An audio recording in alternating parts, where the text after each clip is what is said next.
नरेंद्र मोदी जी, आपके बाप का राज है क्या कि लूटोगे खाओगे, खुद 15-15 लाख के सूट पहनोगे, जो डीजल मिलता है पेट्रोल 30-32 रुपए में मिलता है उसको आप 90 से 100 रुपया बेच रहे हो। आपके बाप का राज है क्या? आपके बाप दादा ही लेके आए थे क्या प्रॉपर्टी?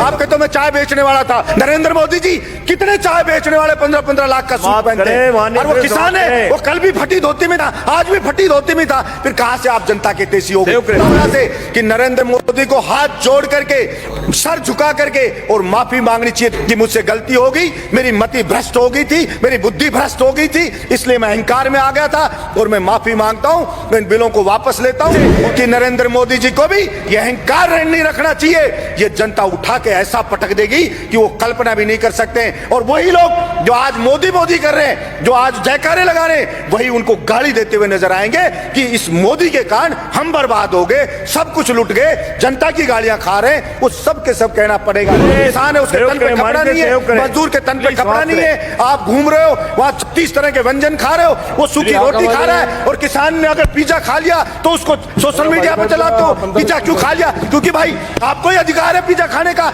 आपको ही अधिकार है कूलर में सोने का, आपको ही अधिकार है एसी में रहने का, आपको ही अधिकार है पैंट शर्ट पहनने का। और प्रधानमंत्री जी को इतना अहंकार हो गया है कि मैंने जो बिल ले आया, भला उसका विरोध किसी ने क्यों कर दिया? उस अहंकार में वहां कीलें लगा दी जाती हैं, वहां पे ऐसे ऐसे बैरिकेड बना दिए जाते हैं, वहां पे ऐसे लगा जैसे पाकिस्तान की कोई सेना अटैक करने आने वाली हो, उससे ज्यादा वहां पे सुरक्षा के इंतजाम करे जा रहे हैं। और इस बात का पाप लगेगा। और आपको मैं तो कहता हूं कि देखना, इसी जिंदगी में रहते रहते आपको सजा भुगत के जानी पड़ेगी। वास्तव में जनता विरोध में आने लगे, जब वास्तव में राजा को लगे कि सड़क पे जनता उतरने लगी है, तो उस अहंकारी राजा को तुरंत उनकी समस्याओं को ध्यान में रख करके समाधान करना चाहिए, वरना जनता उसको उठा के कुर्सी से मोदा पटक देगी। ये उस राजा को ध्यान रखना चाहिए। मैंने पहले भी मांग की और आज भी सरकार से मांग कर रहा हूं, आखिर बोलेगा कि राजस्थान हमारा ये किसान है जो पानी से बहुत परेशान है। हमारा बहुत सा क्षेत्र डार्क जोन में, मैंने पहले भी कहा कि सड़कों पे बजट दे रहे हैं, दूसरी चीजों पे बजट दे रहे हैं। आप नदियों का पानी जो व्यर्थ बह जाता है बरसात के दिनों के अंदर, अगर उस पानी को ही लाया जाए, चंबल ही है हमारे यहाँ, चंबल भी खतरे के निशान से बहती है सभापति महोदय बारिश के दिनों में। यमुना का पानी है वो खतरे के निशान से यमुना बहती है। हरियाणा के अंदर पंजाब वाले पानी छोड़ देते हैं नहरों में, वो लोगों के खेतों में भर जाता है पानी। और वो वहां का जो कोई एमएलए का चुनाव लड़ता है, वो ये कहता है कि मैं आपके खेत में ये पानी नहीं आने दूंगा, ज्यादा आपकी फसल खराब नहीं होने दूंगा, मैं इसको रोकूंगा। मैं कहना चाहता हूं, एक तरफ तो वहां पे बाढ़ आ रही है, यहाँ बिहार में देखते हैं कि लोग मर रहे हैं, उस बाढ़ से राहत के लिए कोष दिया जाता है, और दूसरी तरफ राजस्थान का किसान पिसाया मर रहा है, राजस्थान की जनता पिसाई मर रही है। तो मैंने कहा, पहले भी कहा, हिंदुस्तान की सरकार हो चाहे राज्य की सरकार हो, एक बार भगवान के लिए कुछ समय के लिए और चीजों पे बजट रोक करके, और एक बार इस किसान के पानी के लिए आप बजट दे दो और किसान के खेत तक इस पानी को पहुंचा दो। फिर इस देश की तरक्की किसान ही कर देगा। और जो किसान के बेटे हैं, बेरोजगार हैं, उनको आप रोजगार दे दो, किसान की फसल को खरीद लो, किसान को सस्ते दाम पे डीजल दे दो, किसान को बिजली मुफ्त दे दो, गरीब को बिजली मुफ्त दे दो। तो वो जब वो खुशहाल हो जाएगा सभापति महोदय, किसान खुशहाल हो जाएगा, मजदूर खुशहाल हो जाएगा, तो फिर अपने आप ही देश खुशहाल हो जाएगा। लेकिन यहाँ पता नहीं, मैं समझता हूं देश को खुश करने का मतलब सरकारें क्या समझती हैं। देश जो बना है वो यहाँ पे रहने वाले लोगों से सभापति महोदय देश बना है। अगर वहां के लोग खुश नहीं है, अगर वहां के लोग संतुष्ट नहीं है, तो वो देश पर कैसे खुशहाल हो सकता है? सिर्फ झूठे नारे लगाने से, झूठी बातें करने से कोई देश खुश नहीं हो जाता। सभापति महोदय, किसान पढ़े, अलग अलग बॉर्डर पे पड़े, 2 मिनट में कर रहा हूं सभापति महोदय, अलग अलग बॉर्डर पे पड़े, बच्चे उनके बैठे हैं, महिलाएं वहां पे बैठी हैं, विनती कर रहे हैं बेचारे कि साहब ये 3 जो बिल लाई है केंद्र सरकार, इससे हम बर्बाद हो जाएंगे, हमारी मंडियां बर्बाद हो जाएगी। प्रधानमंत्री जी, इन तीनों बिल को वापस ले लो।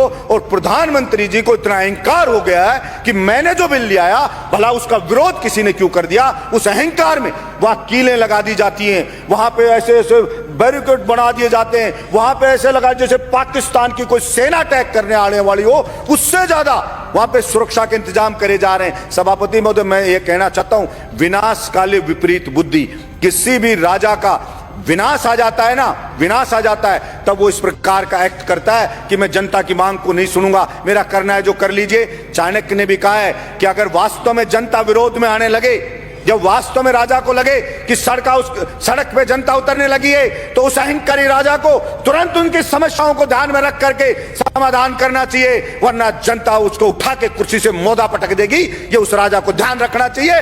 मैं कहना चाहता हूं मेरे इस सदन से कि नरेंद्र मोदी जी को भी ये अहंकार नहीं रखना चाहिए।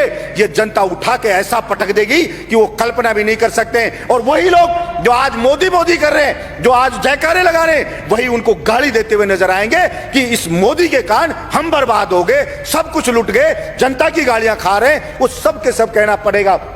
सभापति महोदय भाड़े के टट्टू रख रखे हैं, सोशल मीडिया पे रख रखे हैं, वो मोदी मोदी करते हैं, वो उसकी बड़ाई करते हैं, वो भड़ाई करते हैं। और मैं कहता हूं ऐसे ही चाटुकार, और कुछ चाटुकार होते हैं, वही उसको मरवाते हैं, वही उसको बर्बाद करवाते हैं। और यही हश्र आप देखना सभापति महोदय, ये केंद्र सरकार का होने वाला है। इसलिए मैं तो मांग करता हूं यहां से कि नरेंद्र मोदी को हाथ जोड़ करके और सर झुका करके और माफी मांगनी चाहिए देश के किसानों से कि मुझसे गलती हो गई, मेरी मति भ्रष्ट हो गई थी, मेरी बुद्धि भ्रष्ट हो गई थी, इसलिए मैं अहंकार में आ गया था और मैं माफी मांगता हूं, मैं इन बिलों को वापस लेता हूं और एमएसपी पे पूरी फसलों को खरीदे।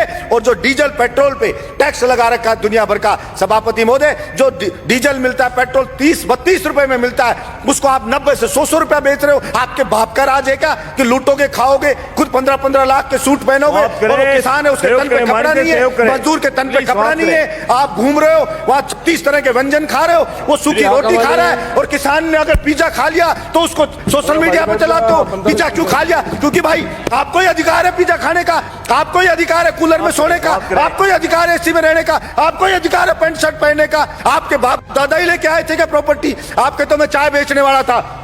मैं पूछना चाहता हूं नरेंद्र मोदी जी, कितने चाय बेचने वाले 15-15 लाख का सूट पहनते हैं? और वो किसान है, वो कल भी फटी धोती में था, आज भी फटी धोती में था। फिर कहां से आप जनता के तेजी हो गए? आपने मूर्ख बनाया, भावनाओं को भड़काया जनता की को, और आप जनता को भड़का के वहां बैठ गए, और इस बात का पाप लगेगा। और आपको मैं तो कहता हूं कि देखना, इसी जिंदगी में रहते रहते आपको सजा भुगत के जानी पड़ेगी। ये मैं आपके बीच में कहना चाहता हूं। धन्यवाद सभापति महोदय।